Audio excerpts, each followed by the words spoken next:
Welcome to Moonlit Inc. BL. A BL story written under moonlight. Let's begin. Chapter 1, The Incense and the Altar. The scent was the first thing to register, a cloying, heavy fog of sandalwood and myrrh that felt thick enough to swallow. It was the smell of a funeral, or a wedding where the groom wasn't expected to survive the night. Efrain Bell opened his eyes, but the world didn't sharpen. Instead, he was met with the blurred flicker of 1,000 candles reflected in polished obsidian floors. His body felt heavy, draped in layers of silk so fine they felt like cobwebs against his skin. This isn't my apartment, he thought, a cold spike of adrenaline cutting through the sensory haze. And I definitely wasn't wearing a red bridal veil 10 minutes ago. He shifted, the movement causing a soft chime of silver ornaments woven into his hair. Memories that weren't his own began to slot into place like jagged glass: the Kingdom of Greket, the failing harvest, and the Moonlit Curse that could only be sated by the flesh of a noble sacrifice. He was in the novel Moonlit Curses, occupying the body of a minor lordling also named Efrain, a character whose entire narrative purpose was to be eaten in the first 3 pages.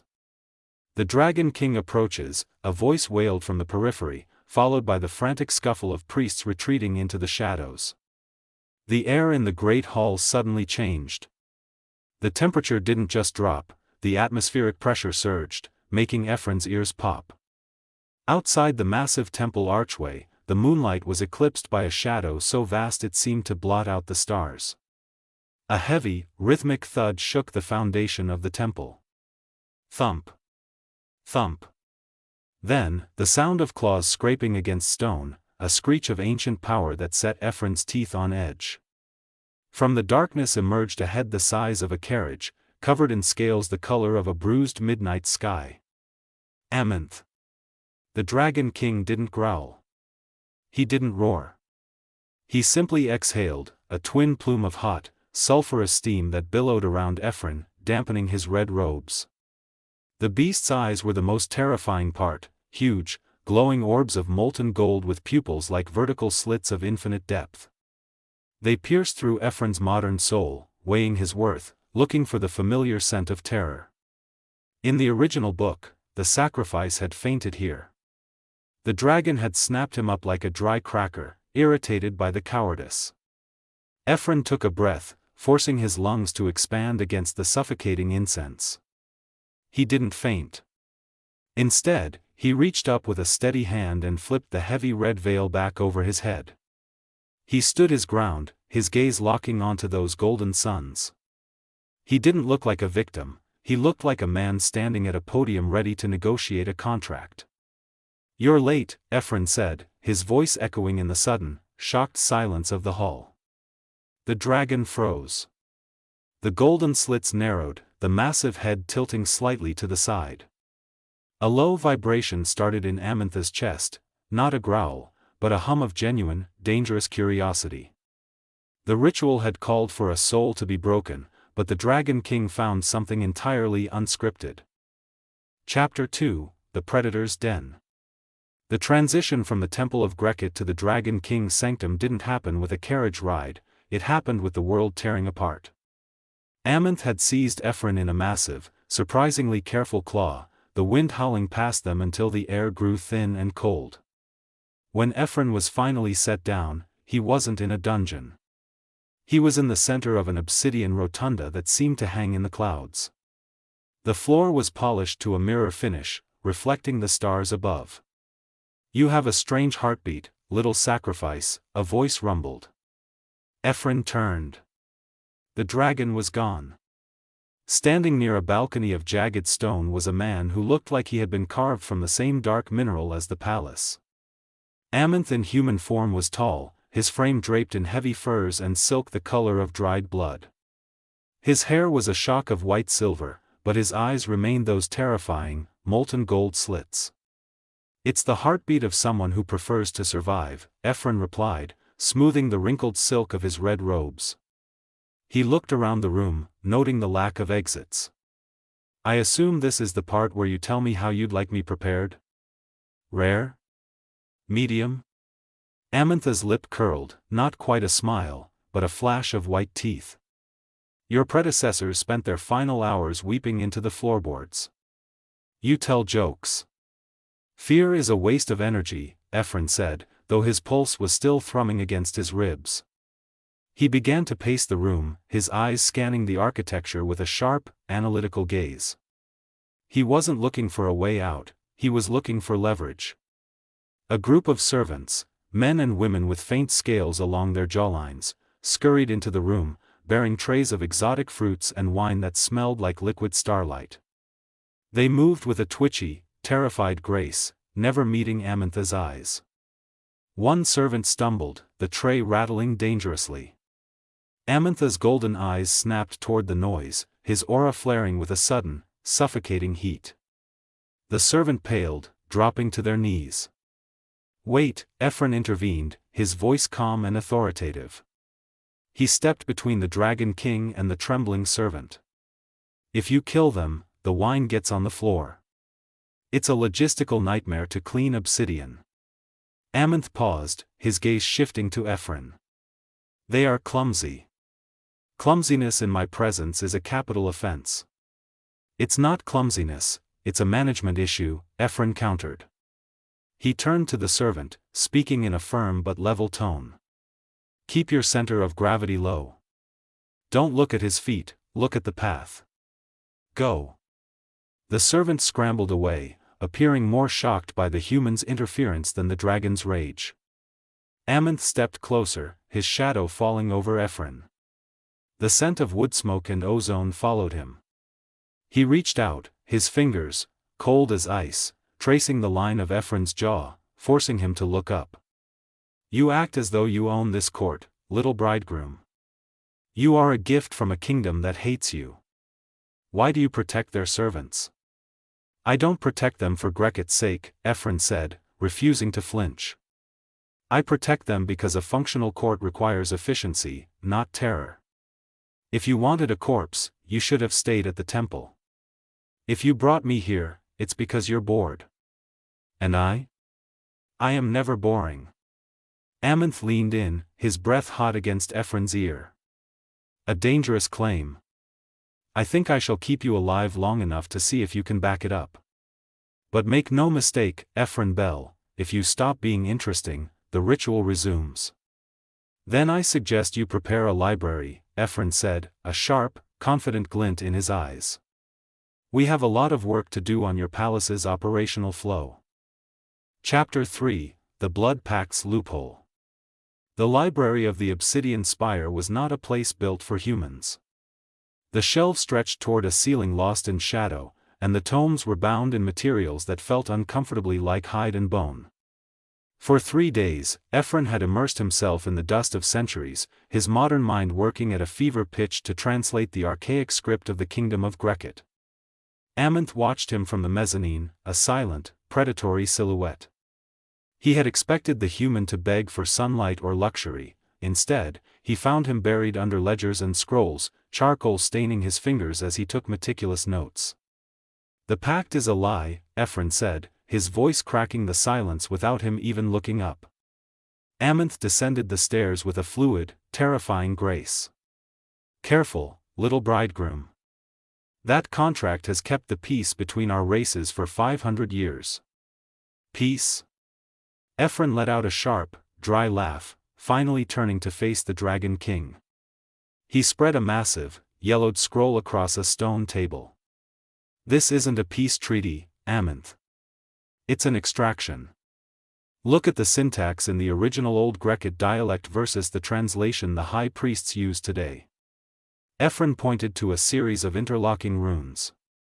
The modern version says the Dragon King requires a blood sacrifice to sate his hunger. But the original root word here isn't sacrifice, it's anchor. The ritual doesn't feed you. It tethers your ley line energy to the Greket soil to keep their crops growing and their minds rich. Amminth narrowed his eyes, stepping closer until the heat radiating from his body warmed Efrain's face. He looked at the runes, his golden eyes scanning the text with a newfound intensity. They told my ancestors the blood was a tribute of respect. A gift of life to sustain the protector. They've been using you as a glorified battery, Efrain said, his tone shifting into one of surgical efficiency. And the bridegrooms and brides they send? They aren't meant to die. They are meant to be the conductors. They die because the human body can't handle the raw surge of your power without proper preparation the priests intentionally omit so they can keep sending new replacements and maintaining the cycle of fear. The air in the library began to vibrate. A low growl started in Amminth's throat, and for a moment, the shadows behind him flickered into the shape of wings. The betrayal of half a millennium tasted like ash in the back of his throat. I have been their slave, Amminth hissed, his human fingernails lengthening into dark, sharp points. And you are the latest tool they've sent to keep me bound. Efrain didn't flinch. He stepped into Amminth's personal space, placing a steady, charcoal-smudged hand over the Dragon King's tensing heart. I am nobody's tool, Efrain whispered, his gaze unwavering. I've audited their lies, and I've found a loophole. The pact requires a consort of noble blood to remain in the spire to keep the tether active. It doesn't say you have to kill me, and it doesn't say you have to give them a single drop of your power in return. Amminth looked down at the hand on his chest, then back at Efrain. The fury in his eyes began to transform into something more complex, an obsessive, burning curiosity. You would help a monster break his chains? Amminth asked, his voice a low, dangerous velvet. I'm helping an ally reclaim his sovereignty, Efrain corrected. Besides, I've always hated bad contracts. They're so inefficient. For the first time, Amminth didn't look at Efrain as a curiosity or a snack. He looked at him as a partner in a crime that would set the world on fire. He covered Efrain's hand with his own, his grip possessive and heavy. Then show me the rest, Efrain Bell. Show me how we break them. Chapter 4, The Scent of Betrayal. The arrival of the Greket delegation was announced not by a trumpet, but by the stench of artificial perfume and the clatter of armored boots that lacked the rhythmic grace of the Dragon King's own guard. Efrain stood at Amminth's side in the great hall, his posture straight and his expression unreadable. He had exchanged his sacrificial red silks for a structured tunic of midnight blue, the high collar giving him the air of a visiting scholar rather than a doomed man. Beside him, Amminth sat on a throne of jagged glass, his human form radiating a heat that made the air shimmer. Lord Efrain, the high priest called out, his voice echoing with a false, trembling piety. We have come to collect the remains and finalize the transition of power. It has been 3 days, surely the great protector has completed the rite. The hero of the original novel, a knight named Seraph with golden hair and a gaze full of righteous arrogance, stepped forward. His hand rested on the hilt of a blade that hummed with a sickly, pale light. Efrain recognized it immediately, the shackled star, an artifact designed to siphon draconic energy through the grief of a blood sacrifice. The beast looks well fed, Seraph said, his voice dripping with disdain as he looked at Amminth. But where is the body?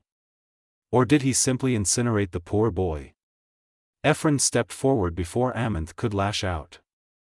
The movement was fluid, surgical in its precision. He didn't wait for permission to speak, he commanded the space. The only thing incinerated here, Seraph, is your sense of decorum, Efrain said, his voice cutting through the tension like a blade. The delegation froze. The high priest's jaw dropped. Efrain? You live? I do. And I find the hospitality of the obsidian spire far superior to the mercy of Greket, Efrain replied. He walked down the dais, circling the delegation like a predator assessing a flawed machine. I've spent my time reviewing the royal ledgers and the ancient pacts. It seems there's been a significant clerical error regarding the nature of my stay here. The high priest's hand moved toward a concealed talisman in his robes. You are confused by the dragon's magic, child. Step away from the beast so we may perform the cleansing. I am quite lucid, Efrain countered, stepping directly into the high priest's personal space. He lowered his voice, cold and sharp. I know about the siphons in the Greket mines. I know that Seraph's blade is currently trying to ping a connection to Amminth's heart that no longer exists because the tether has been rerouted.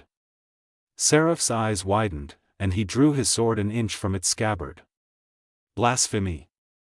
The boy is possessed. Amminth rose from his throne. The sound was like a mountain shifting. He didn't transform, but his shadow grew, stretching across the floor until it swallowed the delegation's feet. He placed a heavy, possessive hand on Efrain's shoulder, his golden eyes burning with a terrifying mirth. "My bridegroom speaks for me," Amminth rumbled, the vibration of his voice making the high priest's teeth chatter. "And he says your presence is no longer required. In fact, he suggests that the tribute Greket owes for 5 centuries of theft is substantial. We will not be intimidated by a monster and his pet." Seraph roared, drawing the shackled star fully. The blade flared with white light, reaching for Amminth's energy. Efrain didn't flinch. He reached out and gripped the flat of the glowing blade with a silk-wrapped hand. "You're using a grade 4 containment spell on a grade 10 entity, Seraph. It's inefficient." With a quick, calculated twist of a runic ring he had fashioned in the library, Efrain short-circuited the artifact. The white light flickered and died with a pathetic hiss. "The banquet is over," Efrain announced to the stunned silent room. "Leave now, and I might forget to tell the Dragon King which of your provinces are currently the most flammable."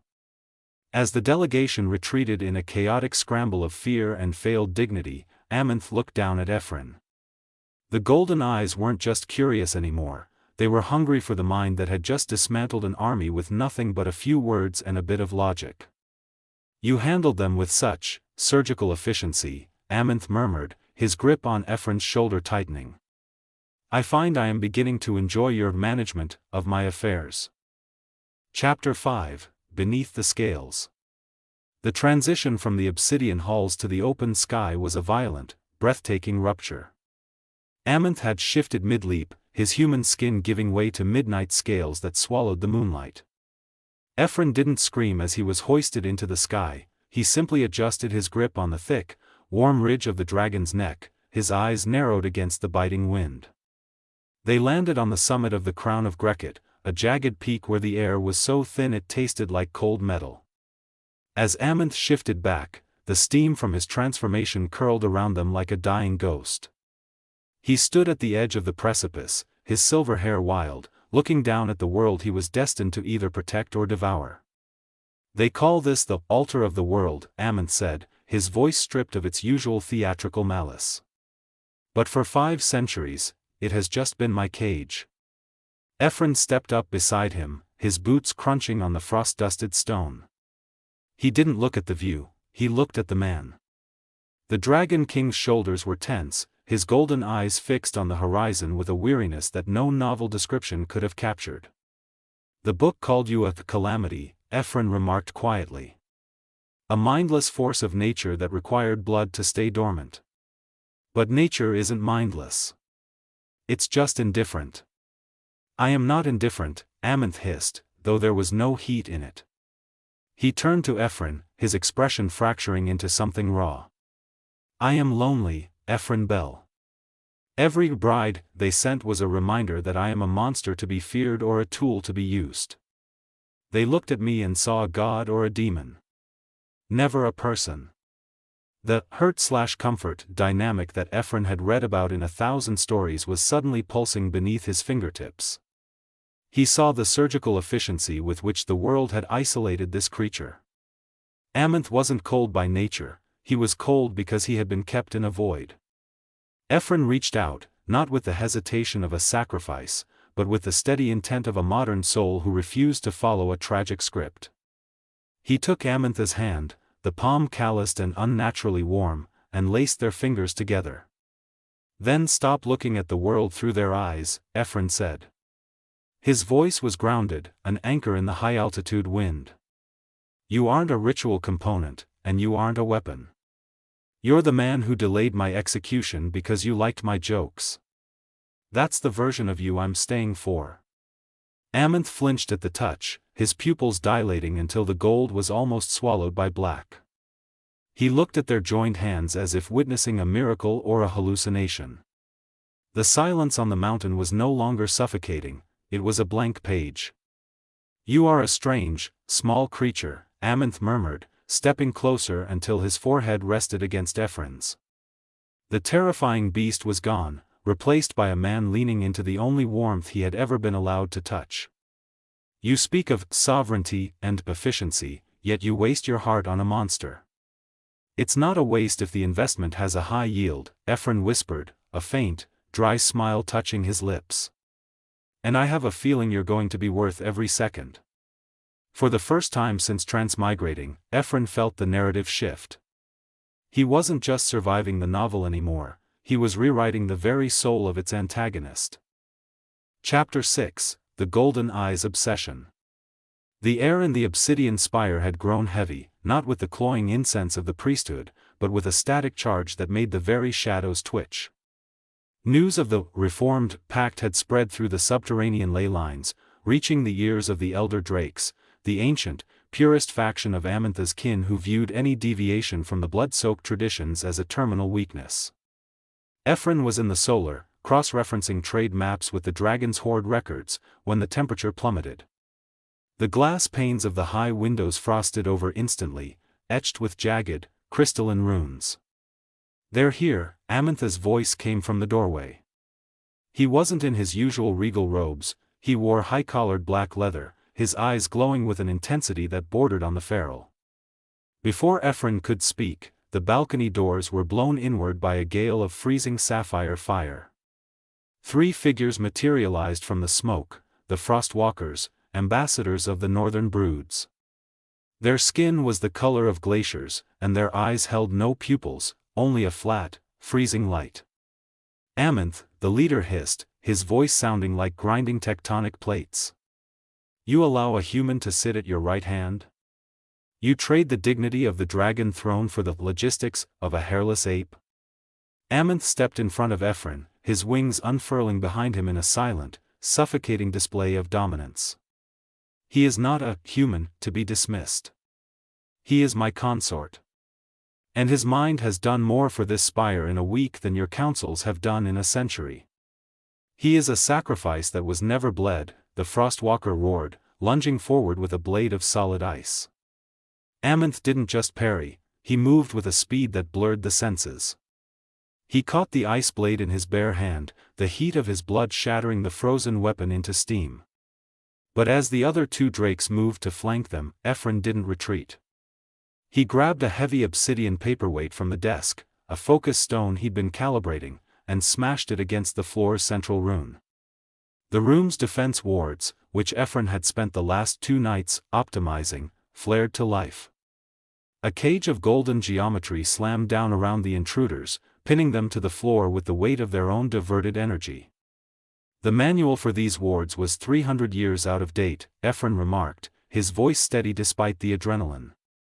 "I took the liberty of updating the triggering sequence. It's much more responsive now."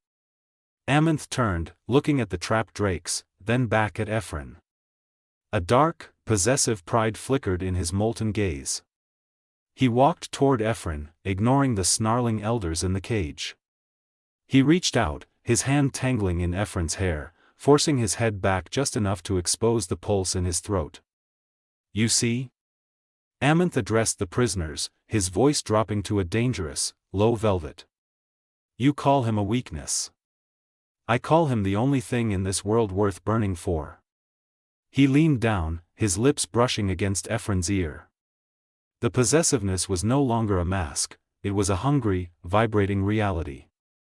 "They want your blood, Efrain. But I find I want your total devotion. I want every thought in that brilliant, modern head of yours to belong to me." Efrain looked up into the Dragon King's eyes, seeing the obsession there, the terrifying transition from a beast who needed a ritual to a man who craved a partner. "Then keep me interested," Efrain challenged, his hand coming up to rest on Amminth's chest. "Because as long as you're worth the effort, I'm not going anywhere." The elder drakes watched in stunned silence as their king, the most feared entity in the Kingdom of Greket, bowed his head to a human, sealing a pact far more dangerous than any written in blood. Chapter 7, The Greket Coup. The silence of the obsidian spire was shattered not by dragon fire, but by the rhythmic, metallic tolling of the bells of atonement from the valley below.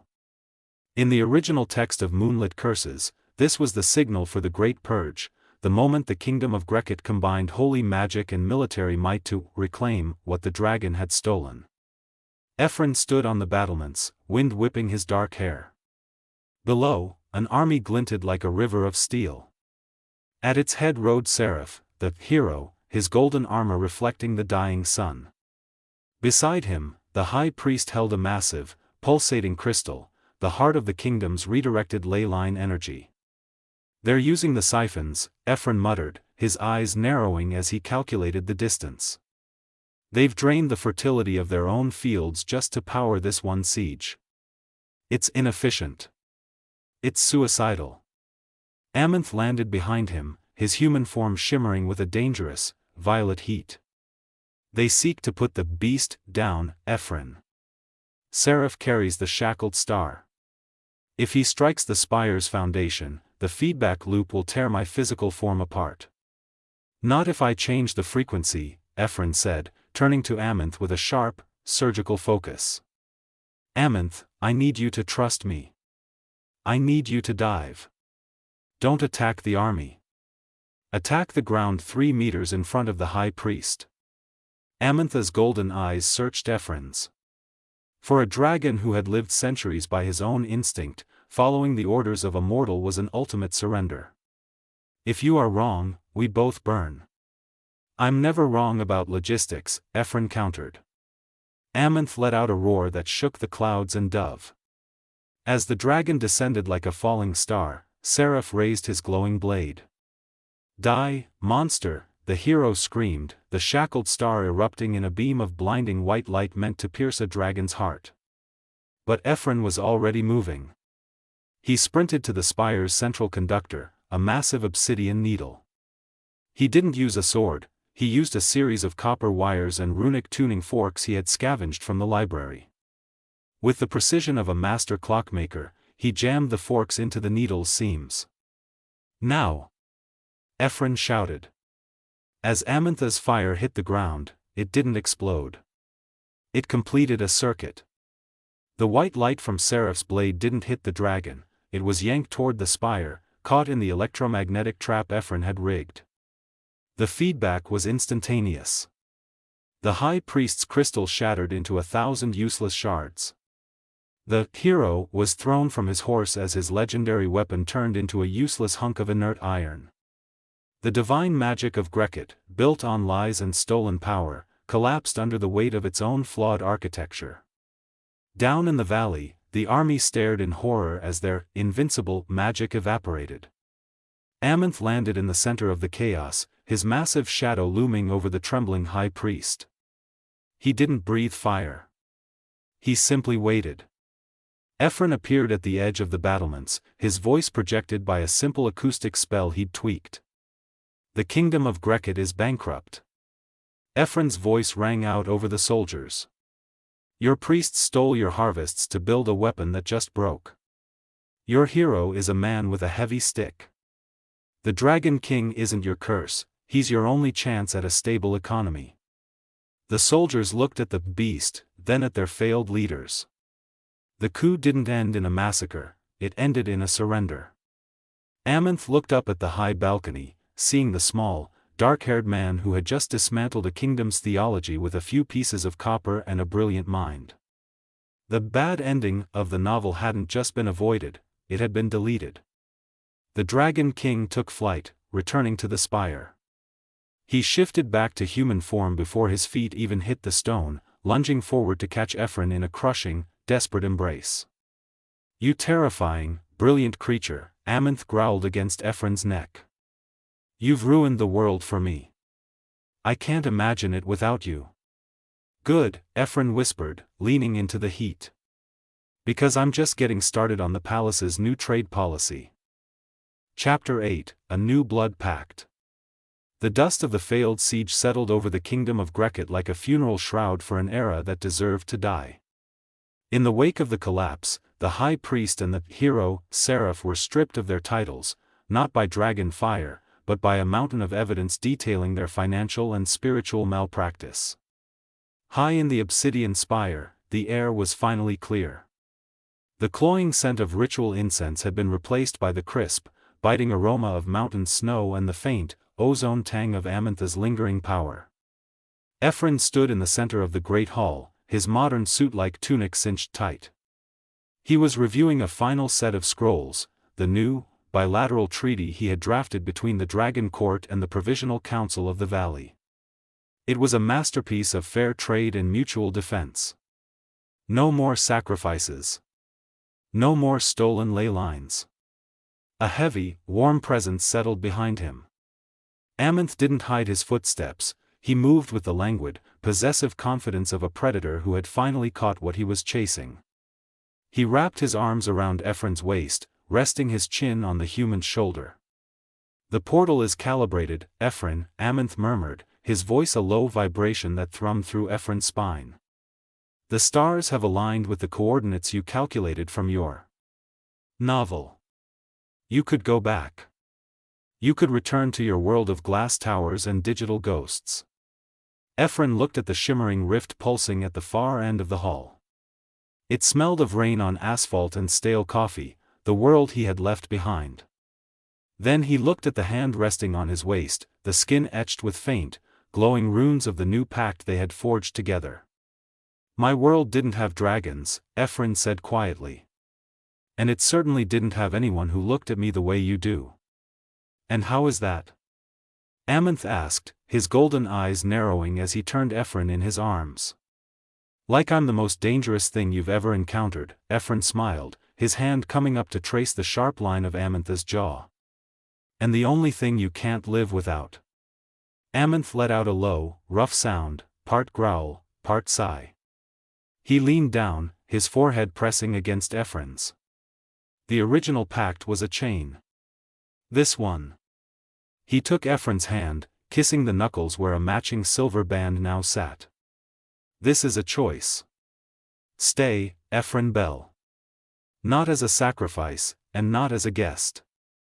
Stay as my equal. Stay as the king who rules the dragon's heart." Efrain didn't hesitate. He reached out and snapped the copper tuning fork he had used to manipulate the spire's energy, tossing the broken pieces toward the closing rift. The portal flickered and died, the light of his old world vanishing into the obsidian floor. "I've already updated the palace's 5-year plan," Efrain said, his voice steady and full of an unscripted future. "It would be incredibly inefficient to leave now." Amminth laughed, a deep, genuine sound that echoed through the spires, reaching the ears of the people in the valley below. It was no longer the sound of a calamity, but the sound of a beginning. In the Kingdom of Greket, the story of the Dragon King's sacrificial bridegroom ended that day. In its place, a new legend began, the story of the man who walked into a monster's den and walked out with a crown, a kingdom, and a love that redefined the stars. Thanks for listening. I hope you enjoy the story as much as I enjoyed making it. Please do like and subscribe to help the channel grow.